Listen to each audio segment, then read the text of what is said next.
Kita lanjutkan VT nomor 90 ya. Jadi ini adalah channel edukasi. Bagi yang ingin cari hiburan, skip aja.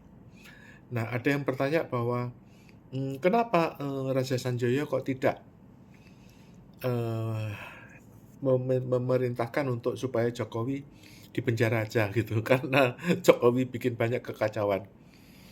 Sebetulnya yang enggak. Anda harus belajar yang mana informasi, yang mana asumsi. Kalau cuman masalah power struggle ya antara Jokowi lawan Megawati, itu bohong lah. Jadi itu cuma sandiwara, hanya rebutan kursi aja. Sebetulnya ya porsi dari PDIP, Megawati, itu adalah 20% dari parlemen, ya kan? Artinya dia berhak atas 20% dari kabinet. Ya kalau kabinetnya 32, berarti jatah menterinya Megawati ya 6 menteri, itu proporsional ya, gitu loh. Kalau misalnya sebagian besar itu adalah profesional, bukan dari kursi parlemen, ya berarti ya jumlah menterinya Megawati, PDIP ya 3 sampai 4 menteri, itu yang wajar gitu loh. Jadi sehingga nggak usah terlalu banyak terpengaruh oleh apa ya, adu banteng lah gitu loh. Jadi kalau dipikir apakah Jokowi ini berprestasi? Tentu saja. Karena apa? Satu ya, itu kita cerita mulai tahun 98 ya, tahun 9 kalau ini adekuasi sehingga Anda punya perspektif itu yang benar. Tahun 98 itu Pak Harto jatuh, itu meninggalkan pertanyaan mengenai harta Mataram yang 70.000 ton emas itu. Nah, kemudian tahun 98 itu jatuh, Pak Harto tidak memberitahu kepada anak-anaknya ataupun Prabowo mengenai adanya akad itu. Nah, SBY yang naik jadi presiden itu ya berusaha untuk mendapatkan akses dari hartanya Soeharto. Jadi Pak SBY itu mengutus beberapa utusan ya, diantaranya adalah yang diutus adalah Megawati dan Mbak Tutut untuk mengurus hartanya Soeharto ke Swiss, tetapi ya ditolak karena pewarisnya bukan Mbak Tutut atau Megawati. Nah, akibatnya SBY itu terlalu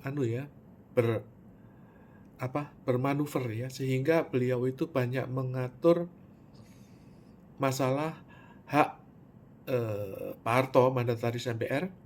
Di antaranya adalah mencetak uang. Nah, dulu itu mencetak uang adalah independensi dari BI. Kemudian karena BI itu dipisah dari presiden, tidak lagi di bawah presiden, secara independen, SBY membentuk OJK. Nah, inilah yang memperadali otoritas BI. Tetapi ya nggak apa-apa gitu loh. Nah, tetapi ketika diganti Jokowi, itu teror terhadap Raja Sanjaya berhenti. Jadi sudah 10 tahun kita terbebas dari teror terhadap Raja Sanjaya, dan tahun 2022 itu Letnan Jenderal Suryo Wiryo Hadiputro meninggal dunia.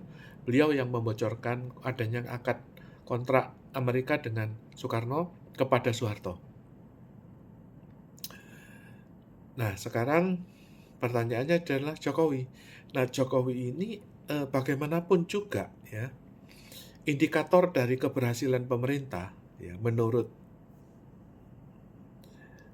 Raja Sanjaya adalah perdamaian, tingkat kedamaian. Pada waktu Jokowi ini naik tahta ya, relatif iklim politik, suhu politik itu turun. Yang tadinya perang cebong lawan kadal gurun itu berhenti, ya, terjadinya polarisasi cebong dan kadrun ini mencair.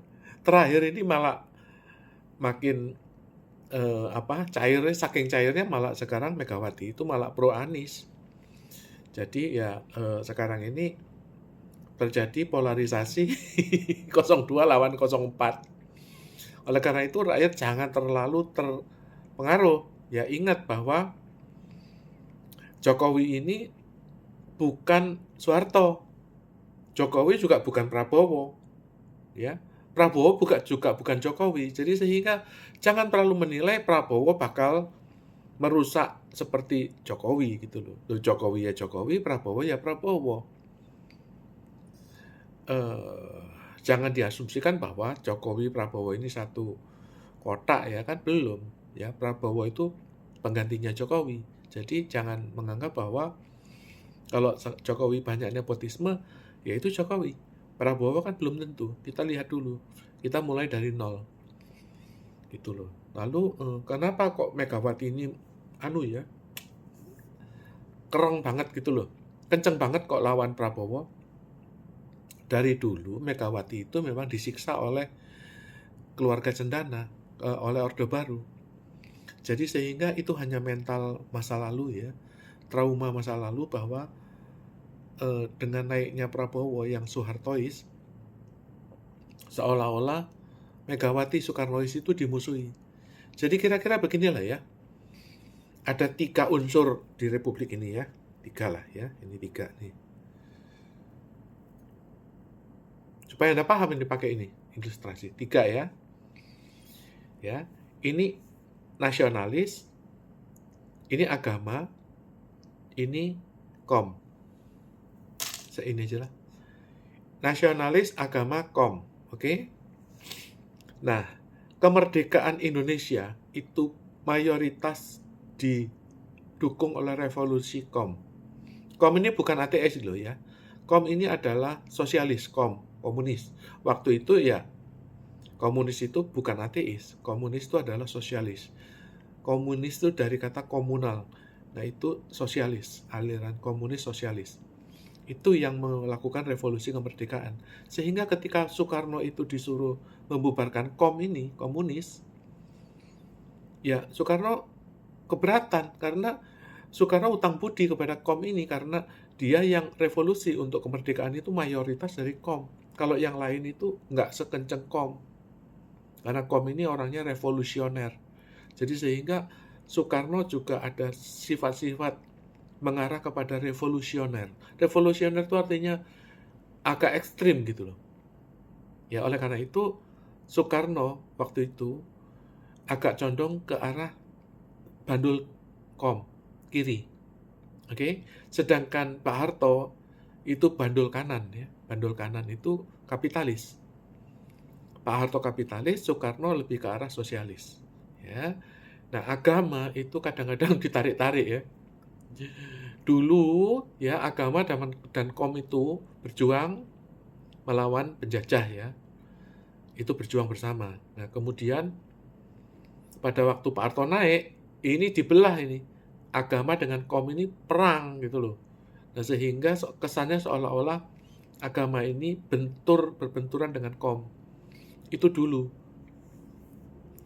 Nah, sekarang karena Soekarnois itu diganti menjadi Soehartois, Prabowo, maka kelompok Soekarnois yang kiri ini bersatu lagi dengan agama. Berebutan, yang Soehartois, kapitalis merebut NU, yang PDIP merebut Islam, Anies. Jadi ini yang tergolong, ini 02, ini 01, ini 03. Jadi 01 menjadi ditambah dengan 03 menjadi 04 lawan 02.